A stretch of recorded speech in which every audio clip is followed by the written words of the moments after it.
नमस्कार प्यारे बच्चों, मैथमेटिक्स क्लास में आपका स्वागत है। तो 11th क्लास की इस मैथमेटिक्स क्लास में अब हम एक्सरसाइज 1.2 के कुछ क्वेश्चनों को बनाते हैं।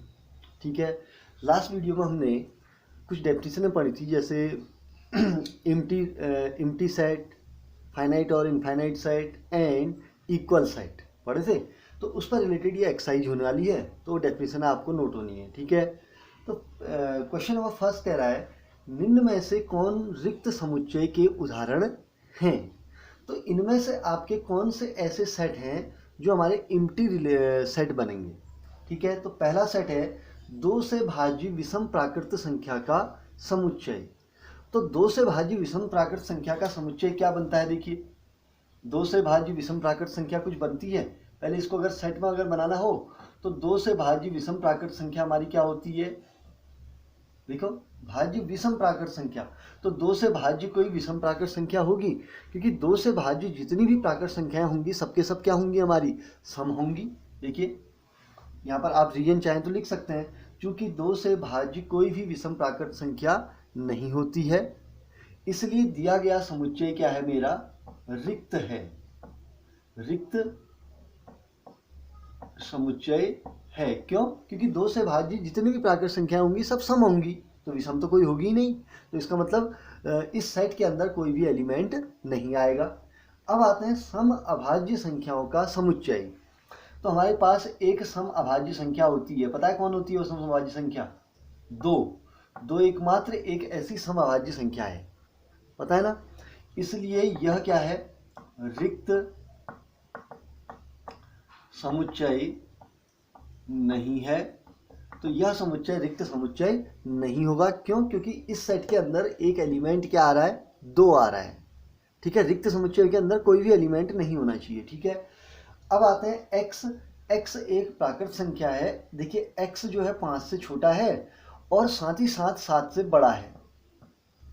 ठीक है, 5 से बड़ा है और 7 से क्या है, छोटा है। तो नहीं, 5 से छोटा है और 7 से बड़ा है।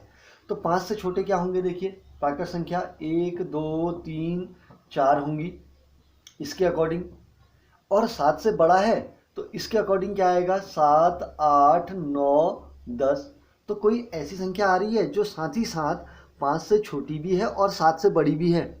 तो ऐसी आपको कोई भी प्राकृत संख्या नहीं मिलेगी जो 5 से बड़ी और साथ ही साथ 7 से बड़ी होनी है। दोनों को फॉलो करना है। देखो, 5 से छोटी भी होगी और वही प्राकृत संख्या 7 से बड़ी भी होनी है। तो ऐसी कोई प्राकृत संख्या मिलेगी? नहीं मिलेगी। तो इसका मतलब ये साइड भी मेरा क्या बन जाएगा, 5। इसका मतलब क्या है, ये साइड भी मेरा रिक्त समुच्चय है। ठीक है, अब आते हैं नेक्स्ट अगला वाला, y किन्हीं दो समांतर रेखाओं का उभयनिष्ठ बिंदु है।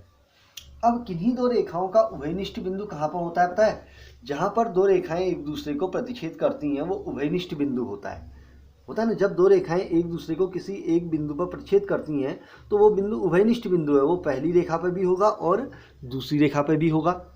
अब पैरेलल लाइन तो आपकी ऐसी गई, तो पैरेलल लाइन कभी एक दूसरे को काटेंगी? नहीं काटेंगी। जब तक दो लाइंस एक दूसरे को काटेंगी नहीं तब तक उनका कोई भी उभयनिष्ठ बिंदु हमको प्राप्त नहीं होने वाला है। तो इसलिए ये साइड भी क्या है, हमारा रिक्त है। तो इसका मतलब ये गिवन साइड भी हमारा रिक्त हो जाएगा। तो क्लियर? तो फर्स्ट क्वेश्चन आप बना सकते हैं। ठीक है, और चाहे तो इनका रीजन दे सकते हैं जो मैंने बोला था। ठीक है, चलिए अब आते हैं क्वेश्चन नंबर 2।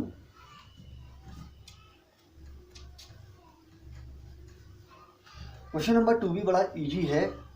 ठीक है,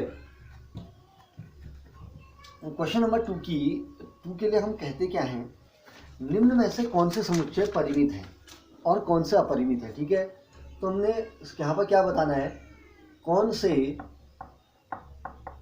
से सेट परिमित और अपरिमित हैं। ठीक, तो अब देखें इसमें भी हमने करना क्या है, परिमित को पता है आपको क्या होता है। परिमित सेट वे सेट होते हैं जिनमें नंबर ऑफ एलिमेंट क्या होते हैं, फिक्स होते हैं, अर्थात काउंटेबल एलिमेंट होते हैं। और अपरिमित समुच्चय वे समुच्चय होते हैं जिनमें नंबर ऑफ एलिमेंट फिक्स नहीं होते हैं, अर्थात अपरिमित रूप से अनेक अवयव जिसमें होंगे। ठीक है, तो पहला है वर्ष के महीनों का संग्रह, वर्ष के महीनों का संग्रह, ठीक है। अब वर्ष के महीनों का संग्रह हमारा क्या होगा, देख बताइए, वर्ष में कितने महीने होते हैं, 12 होते हैं, तो इसलिए ये समुच्चय हमारा क्या हो जाएगा, परिमित समुच्चय है, परिमित सेट हो गया। अर्थात नहीं, क्यों, अरे फाइनाइट सेट तो बनेगा, सोच के बताइए, वर्ष के में 12 महीने हैं, तो 12 महीने कौन कौन से हुए, जनवरी, फरवरी, मार्च, अप्रैल, मई, जून, जुलाई, अगस्त, सितंबर, अक्टूबर, नवंबर, दिसंबर, तो परिमित हो गया, ठीक। तो सेकंड है 1 2 3 डैश डैश डैश। अब बताइए 1 2 3 डैश डैश कहाँ तक जा रहा है, कुछ पता है, आगे कोई चलते जा रहा है, तो इसका मतलब ये मेरा कैसा सेट हो जाएगा, अपरिमित हो जाएगा, अपरिमित सेट हो गया, बड़ा इजी है। थर्ड है 1 2 3 comma dash dash dash comma 99 comma 100। अब बताइए ये कैसा सेट बनेगा, देखिए 1 2 3, इसके अंदर हमारे नंबर ऑफ एलिमेंट जो जाएंगे वो 1 2 3 4 5 6 7 8 9 डैश डैश कहाँ तक जाएंगे, 100 से आगे अभी सेट के अंदर एलिमेंट नहीं आएंगे। तो इसका मतलब इस सेट के अंदर एलिमेंट मेरे 1 से लेकर के 100 तक हैं, तो इसका मतलब नंबर ऑफ एलिमेंट फिक्स हैं, क्योंकि 100 से आगे नहीं जाएंगे न 1 से पीछे जाएंगे, तो इसका मतलब नंबर ऑफ एलिमेंट इसके अंदर कितने हैं, 100 एलिमेंट हैं, तो इसका मतलब काउंटेबल एलिमेंट है, तो इसको हम क्या कहेंगे, परिमित सेट कहेंगे, अर्थात फाइनाइट सेट हो गया। अब आते हैं फोर्थ, 100 से बड़े धन पूर्णांकों का समुच्चय, पूर्णांकों का समुच्चय। अब देखिए 100 से बड़े अगर हम धन पूर्णांक बनाएंगे तो क्या बनेंगे, देखिए 100 से बड़े धन पूर्णांक, ठीक है, तो 100 से बड़ा धन पूर्णांक 101, फिर उसके बाद 102, फिर उसके बाद 103 कॉमा डैश डैश डैश कहाँ तक जाएंगे, कोई पता नहीं है, ये तो इनफाइनाइट तक गए, है नहीं। तो इसका मतलब इस सेट में 100 से बड़े जो धन पूर्णांक होंगे कभी रुकेंगे आगे को नहीं रुकेंगे, तो आगे को चलते रहेंगे अभी भी, 104 105 106 107 फिर 200 1000 9999 या 9 करोड़, फिर आगे को चलते रहेंगे। तो इसका मतलब इसके अंदर नंबर ऑफ एलिमेंट हमारे फिक्स नहीं है, तो इसलिए ये क्या हो जाएगा, हमारा अपरिमित समुच्चय हो जाएगा, ठीक है। अब आते हैं फिफ्थ, 99 से छोटे अभाज्य पूर्णांकों का समुच्चय, अभाज्य पूर्णांकों का समुच्चय, पूर्णांकों का समुच्चय, ठीक है। अब 99 से छोटे अभाज्य पूर्णांक कौन है, ठीक है, तो 99 से छोटे अभाज्य पूर्णांक, तो अभाज्य पूर्णांक कहाँ से स्टार्ट होंगे, सबसे छोटा अभाज्य पूर्णांक क्या है, अभाज्य संख्या क्या होती है, जिनमें किसी भी संख्या का भाग नहीं जाता, अर्थात जिसके केवल 2 ही फैक्टर होते हैं, एक स्वयं और एक 1, तो ऐसा अभाज्य पूर्णांक 2 से स्टार्ट होगा क्योंकि 99 से छोटा है, फिर 3 आएगा, फिर 5 आएगा, फिर 7 आएगा, फिर 11 आएगा, कॉमा 99 से छोटा। अब 99 से ठीक छोटा अभाज्य पूर्णांक कौन सा है, 97 है कि नहीं। तो इसके अंदर जो भी एलिमेंट आएंगे वो 2 से स्टार्ट होंगे और 97 पे क्या हो जाएंगे, खत्म हो जाएंगे, क्योंकि 99 से छोटा अभाज्य पूर्णांक क्या है, 97 ही है। तो इसका मतलब इस सेट के अंदर नंबर ऑफ एलिमेंट जो है मेरे काउंटेबल हैं, तो इसलिए ये सेट मेरा कैसा सेट हो जाएगा, एक परिमित समुच्चय हो जाएगा। कैसा समुच्चय है, परिमित समुच्चय है। तो कर सकते हैं इसको भी, बहुत आसान सा एक क्वेश्चन है, तो इसको बेस में रख के आप क्वेश्चन नंबर 2 को बेस में रख के क्वेश्चन नंबर 3 को आप बना सकते हैं। तो क्वेश्चन नंबर 3 को आप खुद बनाएंगे, ठीक है, बहुत आसान सा क्वेश्चन है। आइए अब हम क्वेश्चन नंबर 4 लेते हैं, ठीक है। चलिए, अब जब तक मैं मिटा रहा हूँ तब तक सभी बच्चे जिन ने मेरे चैनल को लाइक सब्सक्राइब नहीं किया है वे बच्चे चैनल को सब्सक्राइब भी कर लेंगे, ठीक है। अब आते हैं क्वेश्चन नंबर 4 कि बताना है, बताइए कि a बराबर b है अथवा नहीं है या नहीं। अब a बराबर b कब होगा आपको पता है, दो सेट इक्वल कब होंगे, जब a के सारे अवयव b में होंगे और b के सारे अवयव a में होंगे। ठीक है, तो फर्स्ट पार्ट है a इक्वल है a b c d, ठीक, और यहां पर b सेट हमको दिया हुआ है d c b a। अब बताइए a बराबर b सेट हुआ कि नहीं हुआ, तो पहले चेक करेंगे a के सारे अवयव b में है कि नहीं है, a b b c c d d, और b में जो है वो a में भी है, a में जो है वो b में भी है। तो हम यहाँ पर क्या लिखेंगे, a बराबर क्या है b है, क्यों, क्योंकि a के सारे अवयव b में हैं तथा b के भी सारे अवयव किस में हैं, a में हैं। अगर कारण लिखना चाहें तो रीजन आप दे सकते हैं कि a के सारे अवयव b में उपस्थित हैं तथा b समुच्चय के सारे अवयव a में उपस्थित हैं, अतः a बराबर क्या है, b है, तो लिख सकते हैं ना। ठीक, अब आता है क्वेश्चन नंबर सेकंड, फोर्थ का second part, a set equal है 4 8 12 and 16 and b set equal है 8 4 16 and 18। तो बताइए a इक्वल b है, देखिए 4 इसमें है, 4 इसमें है, 8 इसमें है, 8 इसमें है, बट यहाँ पर 12 है। सेट a के अंदर एलिमेंट क्या है, 12 है, और जो सेट b के अंदर नहीं है, तो इसका रीजन हम क्या देंगे, देखिए रीजन भी देना है, because 12 is the element of क्या है, a। देखो जो 12 अवयव है वो सेट a के अंदर है, परंतु 12 does not element of set क्या है, b है, अर्थात सेट a के अंदर का जो अवयव 12 है वो सेट b के अंदर उपस्थित नहीं है।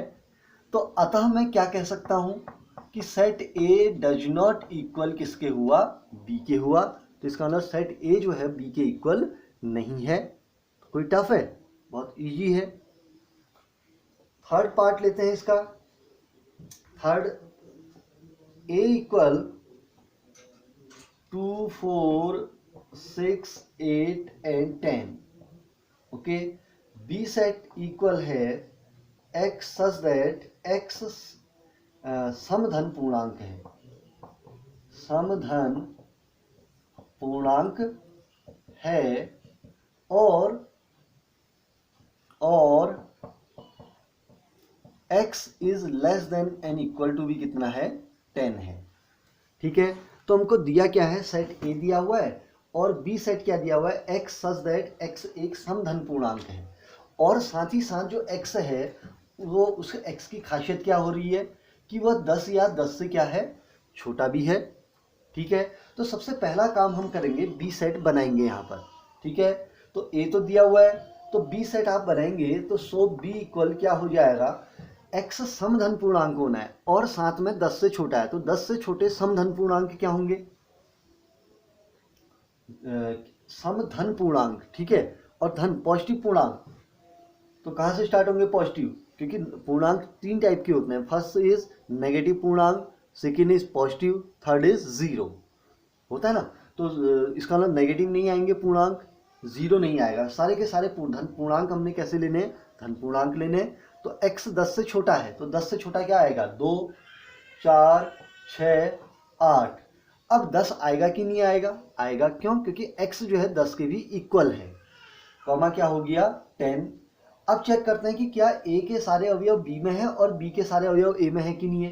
देखिए 2 4 6 8 10 दोनों में है ना, कोई एक्स्ट्रा एलिमेंट है दोनों में, किसी में नहीं है। तो मैं यहाँ पर क्या लिखूंगा, आप यहाँ पर लिख लेंगे कि समुच्चय a के सभी अवयव समुच्चय b में उपस्थित हैं तथा समुच्चय b के भी सभी अवयव a में उपस्थित हैं, अतः a बराबर क्या है, b है। तो बड़ा आसान सा आपका एक क्वेश्चन हो गया, तो कोई टफ है, तो बड़े आसानी से आपके क्वेश्चन बनने वाले हैं। ठीक है, तो इसी प्रकार से आप क्वेश्चन नंबर फोर्थ पार्ट खुद बना लेंगे। ठीक है, ठीक, अब आते हैं question number fifth. Question number fifth के लिए बड़ा आसान सा हमारा टॉपिक है, तो क्वेश्चन नंबर फिफ्थ को हम जानकारी लेंगे। क्वेश्चन नंबर फिफ्थ में कह रहा है कि क्या निम्नलिखित समुच्चय युग्म समान है, क्या समुच्चय, क्वेश्चन नंबर फिफ्थ है, समुच्चय युग्म क्या है, समान हैं उसका रीजन देना है। रीजन का मतलब सॉल्व देना है, ठीक है, क्योंकि मैथमेटिक्स में रीजन का मतलब सॉल्व होता है, ठीक है। तो फर्स्ट क्वेश्चन पार्ट है a इक्वल है 2,3, okay, and B set equal दिया हुआ है x सच दैट x समीकरण x square plus 5x plus 6 equal 0 का एक हल है, का हल है। तो हमको दिया क्या है यहाँ पर, एक सेट A दिया हुआ है और एक सेट B दिया हुआ है। सेट A के अंदर एलिमेंट क्या है, 2 और 3 है, और सेट B के अंदर एलिमेंट क्या है, x है। और x एलिमेंट को कैसे डिफाइन कर रहे हैं कि x जो है वो दिए गए समीकरण का क्या है, एक हल है। तो सबसे पहला काम हम करेंगे, जो B का हमको सेट बिल्डर फॉर्म दिया हुआ है अर्थात समुच्चय निर्माण रूप, तो इस सेट बिल्डर फॉर्म को सबसे पहले आपने क्या करना है, इसको इस समीकरण को सॉल्व करके इसको एक रोस्टर रूप में आपने चेंज करना है, ठीक है। तो हम सबसे पहले करेंगे क्या, because x square plus 5x plus 6 equal 0, इसके आपने हल निकालने हैं अर्थात इसके मूल निकालते हैं, जिसको आप इसके रूट्स, हल का मतलब इसके रूट से निकालने हैं। तो हम क्या करेंगे, मध्यपद विभाजन।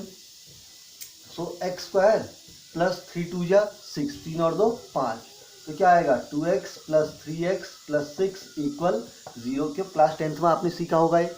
अब इन दोनों में कॉमन क्या आया, x प्लस 2, इन दोनों में कॉमन क्या आया 3, x प्लस 2 इक्वल क्या हुआ 0। अब कॉमन फिर से क्या आया, x प्लस 2 कॉमन आया, तो इधर क्या बचा x प्लस इधर क्या बच गया 3 इक्वल 0।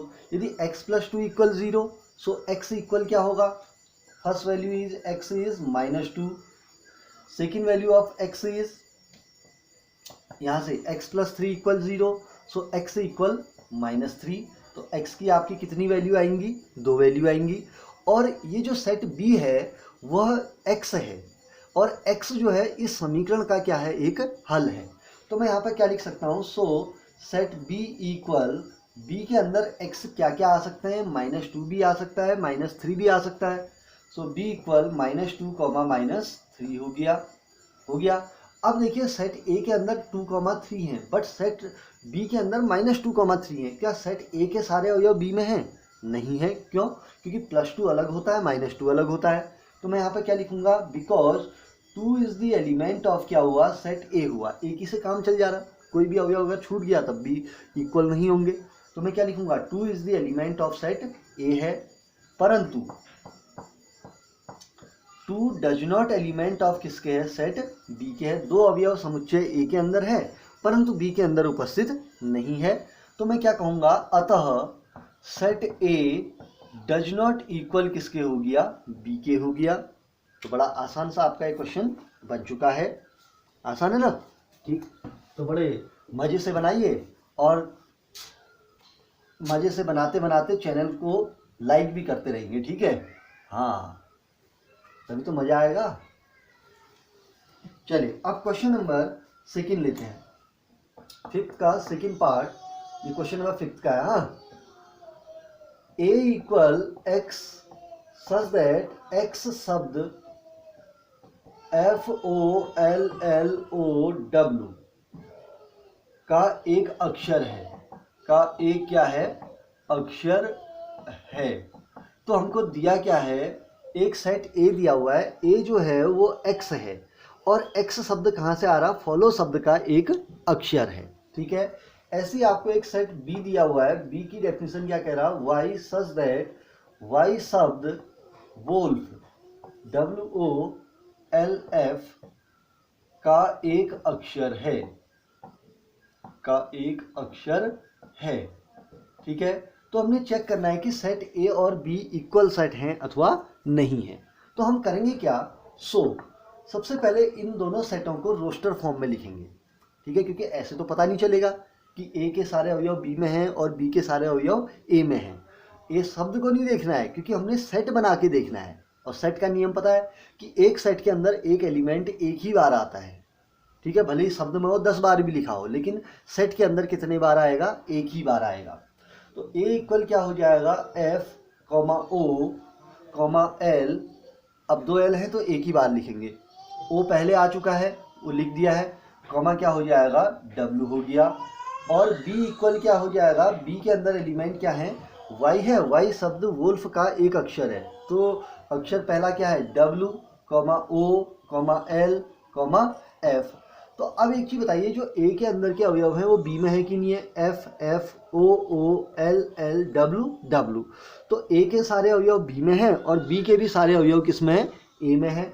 तो मैं यहाँ पर क्या लिखूंगा, अतः सेट A बराबर क्या हो गया, B। तो कर सकते हैं इसको, यहाँ पर रीजन दे देंगे कि समुच्चय A के सभी अवयव B में हैं तथा B के भी सभी अवयव A में उपस्थित हैं, इसलिए सेट A बराबर किसके है, B के है। तो बड़ा आसान सा आपका क्वेश्चन नंबर क्या हो गया, 5th भी हो गया। अब इसी बेस को लेकर के आपने क्वेश्चन नंबर 6 को बताना है, ठीक है। जैसे आपको ये दिया हुआ है, नीचे आपको कुछ सेट दिए हुए हैं 6th में ना, जैसे 6 क्वेश्चन में दिया हुआ है A इक्वल दिया हुआ है 2, 4, 8, 12, ठीक है। B सेट इक्वल दिया हुआ है 1, 2, 3, 4। C इक्वल दिया हुआ है 4, 8, 12, 14, ठीक। D सेट इक्वल दिया हुआ है 3, 1, 4, 2। और D के बाद E सेट दिया हुआ है -1, 1। F इक्वल दिया हुआ है 0, A। G इक्वल दिया हुआ है 1, -1। एंड H इक्वल दिया हुआ है 0, 1। तो इस क्वेश्चन में आपने करना है कि समान समुच्चय ढूंढें, समान समुच्चय का चयन करें। तो आपने इन सेटों में क्या ढूंढना है कि आपको यहाँ A से लेकर के S तक का बहुत सारे सेट दिए हुए हैं। इन सेटों में से आपने ऐसे सेट ढूंढने हैं जो इक्वल सेट हैं, ठीक है। तो पहले इन दोनों में देखते हैं, 2, 4, 8, 12। तो ये दोनों तो इक्वल नहीं है, तो A और B इक्वल नहीं है, केवल उन्हीं को लिखेंगे जो इक्वल है, ठीक है। अब A और C को नहीं है क्योंकि 12 है, 14 है, 14 इसके अंदर नहीं है। A और D को देखेंगे, इसके अंदर 3 है, इसके अंदर 3 नहीं है, तो इसका मतलब A यहाँ तक तो नहीं है। अब A बाकियों से तो मैच नहीं खाएगा, क्यों, क्योंकि इनके अंदर 4 एलिमेंट है, इनके अंदर 2-2 एलिमेंट है, तो A तो किसी के इक्वल नहीं है। B A के इक्वल नहीं है, B और C इक्वल यहाँ भी नहीं है क्योंकि इसमें 12 और 14 है, इसमें नहीं है। अब B और D को देखते हैं, 1, 1, 2, 2, 3, 3, 4 एंड 4। तो पहला सेट हमको मिल गया जो इक्वल है, कौन सा है, B इक्वल किसके हुआ, D के हो गया, क्योंकि B के सारे अवयव D में हैं और D के भी सारे अवयव B में हैं। अब B जो है बाकियों के तो नहीं होगा क्योंकि B के अंदर 4 एलिमेंट हैं, बाकियों में 2 एलिमेंट हैं। अब C और D इक्वल नहीं है, ठीक है, क्योंकि C से पुराना तो चेक कर दिया, C और D इक्वल नहीं है क्योंकि इसमें 12 और 14 है, इसमें नहीं है, तो ऐसे C बाकियों के नहीं होगा। अब D ऊपर का चेक हो गया, D के साथ सबका चेक कर दिया, D बाकियों के नहीं होगा। अब E और F नहीं होंगे, E और G लग रहे हैं, देखिए -1, -1, 1 एंड 1, तो E और G। तो यहाँ पर दूसरा सेट कौन मिलेगा, E इक्वल क्या बन गया, G। E और H भी इक्वल नहीं है क्योंकि H के अंदर 0 है, E में 0 नहीं है। अब देखिए F और G तो नहीं है, F और H भी नहीं है क्योंकि इसमें 0 है, इसमें 0 है, बट इसमें A है, F के अंदर एलिमेंट A है परंतु H के अंदर एलिमेंट A नहीं है, तो इसलिए F और H भी इक्वल नहीं है। तो अब कोई बचा ही नहीं, तो इसका मतलब हमारे दो ही सेट हमारे क्या है, यहाँ पर समान समुच्चय है। पहला कौन सा, B और D, दूसरा E और G। दो सेटों के युग्म हमारे क्या है, समान समुच्चय है। तो क्लियर। तो इस एक्सरसाइज 1.2 को आपने बड़े अच्छे से बनाना है, ठीक है, और इसका अभ्यास करते रहेंगे, ठीक है।